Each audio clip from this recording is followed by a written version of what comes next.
Maha News కార్యాలయంపై BRS నాయకులు దాడి చేయడంపై మహబూబాబాద్ జిల్లా డోర్నకల్ పట్టణంలో జర్నలిస్టులు నిరసన వ్యక్తం చేశారు. మహాన్యూస్ కార్యాలయంపై దాడులు చేసిన వారిని వెంటనే శిక్షించాలని నినాదాలు చేశారు. ప్రభుత్వాలు మారినా జర్నలిస్టులపై దాడులు మారడం లేదని వారు మండిపడ్డారు. పత్రికా స్వేచ్ఛను హరించే కార్యక్రమాలు పార్టీలు కార్యకర్తలు మానుకోవాలని వారు హితవు పలికారు. మహాన్యూస్ కార్యాలయంపై దాడికి పాల్పడిన వారిని వెంటనే శిక్షించాలని కోరారు.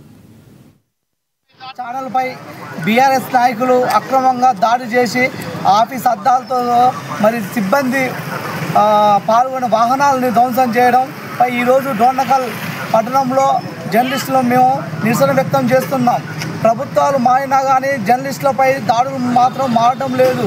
వాస్తవాలు వెలుగు తీస్తున్న తరుణంలోనే ఇలాంటి దాడులు చేయడం ఎంతవరకు కరెక్ట్ అని ఈ సందర్భంగా మేము తెలియజేస్తున్నాం.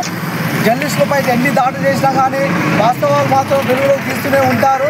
ఈ దాడులు పునరావృతం కాకుండా కొత్త చట్టాలు తీసుకొచ్చి దాడులు చేసే వారిపై ఏ పార్టీ అయినా సరే టీఆర్ఎస్ బీఆర్ఎస్ ఏ పార్టీ అయినా సరే జర్నలిస్టులపై దాడులు చేస్తే మాత్రం కఠిన చర్యలు తీసుకోవాలని ఈ సందర్భంగా నేను హెచ్చరిస్తున్నాను. మాకు ఈరోజు నిరసనకి సహకరించిన ప్రతిపక్ష నాయకులకు ప్రత్యేక ధన్యవాదాలు తెలుపుతున్నాను. కేంద్రంలో స్థానిక విలేకరులు అందరూ కలిసి నిన్న జరిగినటువంటి మహా న్యూస్ ఛానల్పై BRS party working president KTR గారి అనుచరులు ఆ న్యూస్ ఛానల్పై జరిగిన దాడిని ఈరోజు డోర్నకల్ మండల కేంద్రంలో విలేకరుల సమక్షంలో తీవ్రంగా ఖండిస్తూ ఉన్నాం. మరి ప్రజాస్వామ్య వ్యవస్థలో 4వ స్తంభంగా మీడియా ప్రతినిధులు మరి నిజాలు ప్రజలకి చేరవేసే విధంగా మరి ఎన్ని కష్టాలు వచ్చినా ఎన్ని దుఃఖాలు వచ్చినా మరి విలేకరులు అనే వృత్తితో మరి వారు చేసే పోరాటాలు చాలా కష్ట సుఖాలు అనుభవించి ప్రజలకు నిజాలు చేరవేసే విధంగా మరి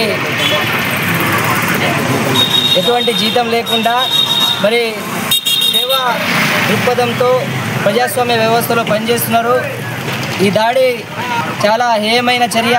ఎవరైతే ఈ దాడికి పాల్పడ్డారో వాళ్ళపై కఠినమైన చర్యలు తీసుకోవాలా.